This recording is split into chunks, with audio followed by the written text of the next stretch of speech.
Bonjour à tous, alors aujourd'hui on s'attaque à un mythe qui dit quoi? Qui dit que déclarer son investissement loi Pinel c'est compliqué. Nous on pense que c'est excessivement simple et on va vous le prouver, c'est parti.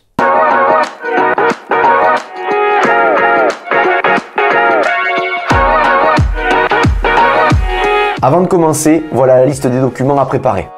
Le prix d'achat de votre appartement, votre date de signature notaire, vos montants de frais de notaire, votre numéro fiscal à 13 chiffres, votre mot de passe, les revenus perçus l'année passée, les frais engagés, le montant de votre loyer, la DAT, à savoir la date d'achèvement des travaux, la date de dépôt de demande du permis de construire, votre bail du locataire, le plan de votre appartement, votre tableau d'amortissement bancaire, votre acte notarié, votre relevé de charges de gestionnaire.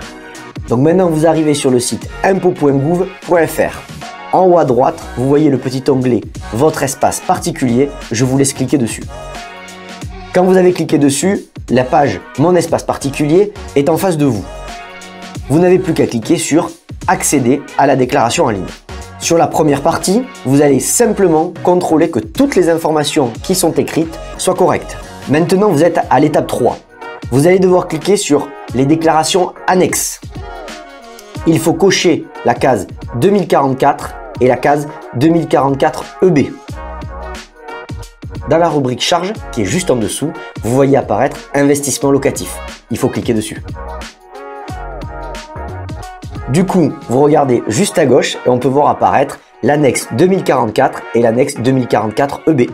Commençons par la première, la 2044. Vous devez remplir cette case ici avec votre nombre de biens. Je vous laisse remplir maintenant les informations concernant votre appartement. Vous pourrez ainsi remplir le numéro, la rue, le code postal et la commune. Vous pourrez mettre dessous la date d'acquisition de votre immeuble. Et enfin, juste à droite, vous mettrez bien entendu le nom et le prénom de votre locataire. Dans la case 211, vous devez inscrire le montant des loyers touchés l'année précédente. Vous voyez qu'automatiquement, la case 215 se remplit. On arrive maintenant à l'item 220, frais et charges. Dans la case 221, je vous laisse remplir le montant de gestion. À la ligne 222, vous avez la possibilité de mettre 20 € par local. Si vous n'avez qu'un local, inscrivez 20 €. De la case 223 à la case 227, je vous laisse remplir avec les informations que vous avez mises de côté en préparation de cette vidéo. La magie avec l'avis d'imposition en ligne fait que les cases se remplissent automatiquement. Vous pourrez donc voir apparaître en ligne 240 le montant des charges. En ligne 250, il faut avoir à côté de vous votre tableau d'amortissement fourni par votre banque. Vous devez donc inscrire dans cette case l'ensemble des intérêts d'emprunt payés l'année précédente. Vous avez donc automatiquement les revenus fonciers taxables qui s'affichent en ligne 263. Vous pouvez donc maintenant cliquer sur Suivant.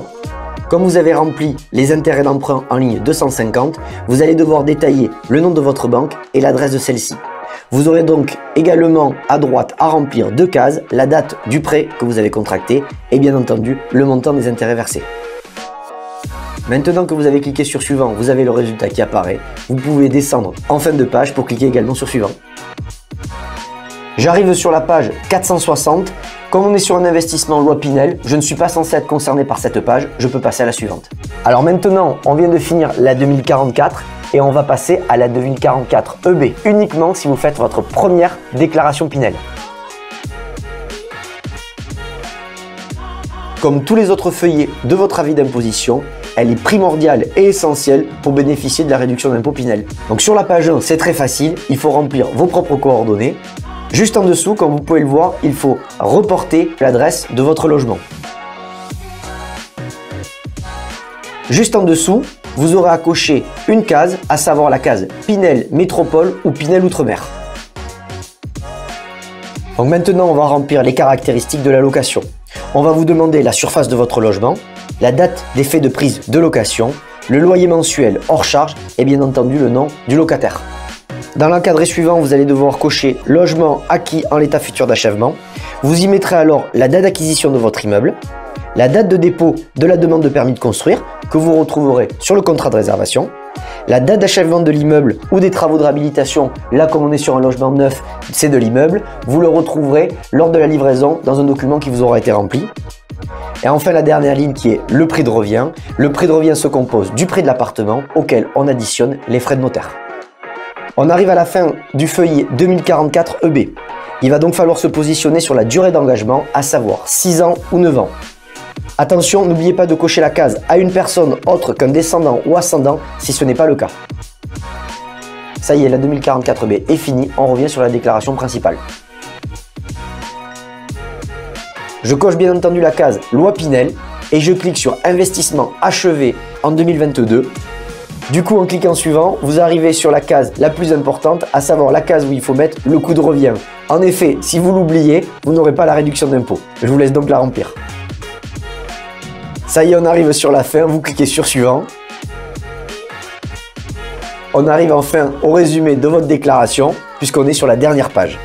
Vous pourrez ainsi voir le montant de votre restitution. Allez, maintenant, ça y est, c'est fini. Vous n'avez plus qu'à signer votre déclaration d'impôt. La vidéo est maintenant terminée. Je vous remercie de l'avoir suivi. Si vous avez la moindre question, vous pouvez contacter votre conseiller commercial Cogedib. Je vous dis à très vite dans nos espaces de vente Cogedib.